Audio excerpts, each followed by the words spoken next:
Leitura de O Livro dos Espíritos, capítulo 7.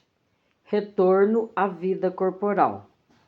Faculdades morais e intelectuais. 361.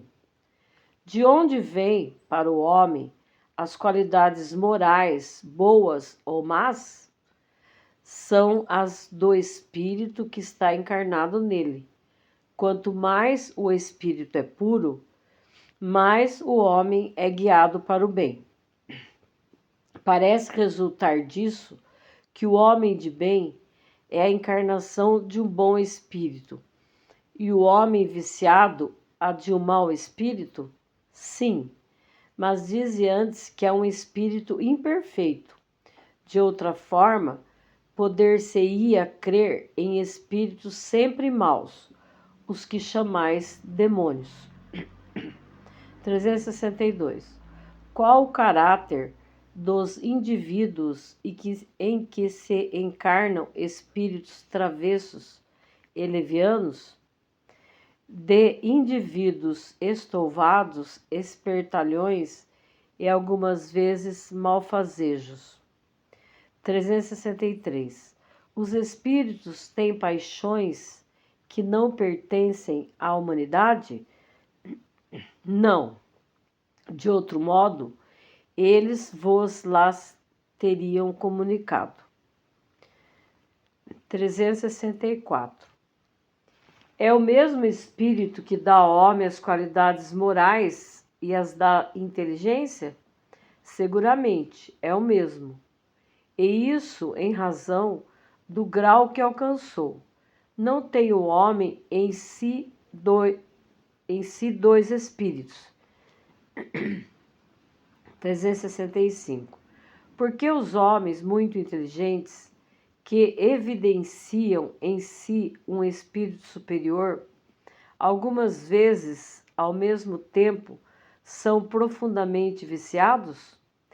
É que o espírito encarnado não é tão puro, e o homem cede à influência de outros espíritos piores. O espírito progride através de uma insensível caminhada ascendente, mas o progresso não se realiza simultaneamente em todos os sentidos. Em uma etapa, ele pode avançar em ciência, em outra, em moralidade. 366. Que pensar da opinião segundo a qual as diferentes faculdades intelectuais e morais do homem seriam o produto de diferentes espíritos encarnados nele e tendo cada um uma aptidão especial? Refletindo, reconhece-se que é absurda. O espírito deve ter todas as aptidões. Para poder progredir, lhe é necessária uma vontade única.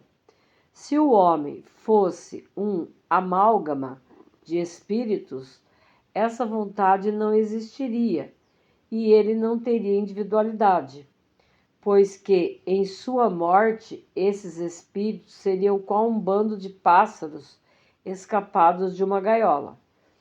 O homem lamenta frequentemente não compreender certas coisas, e é curioso ver como multiplica as dificuldades, enquanto que tem sob a mão uma explicação muito simples e natural.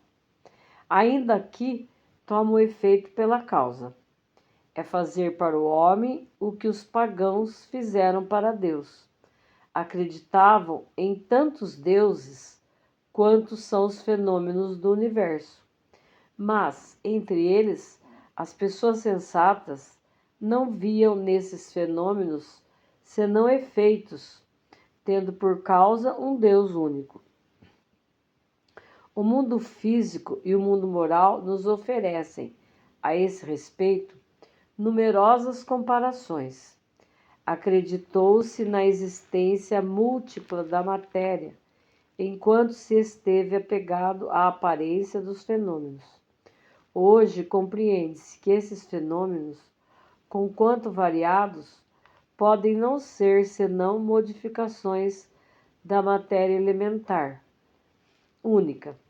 As diversas faculdades são manifestações de uma mesma causa, que é a alma ou o espírito encarnado, e não de muitas almas.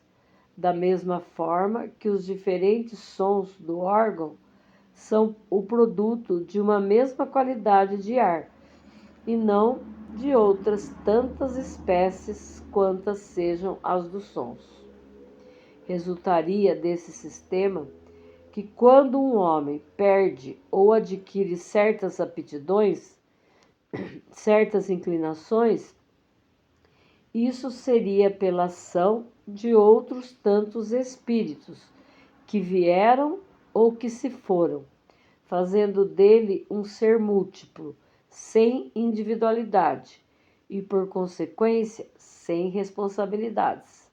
É outra contradição aos exemplos tão numerosos de manifestações através das quais os espíritos provam sua personalidade e sua identidade.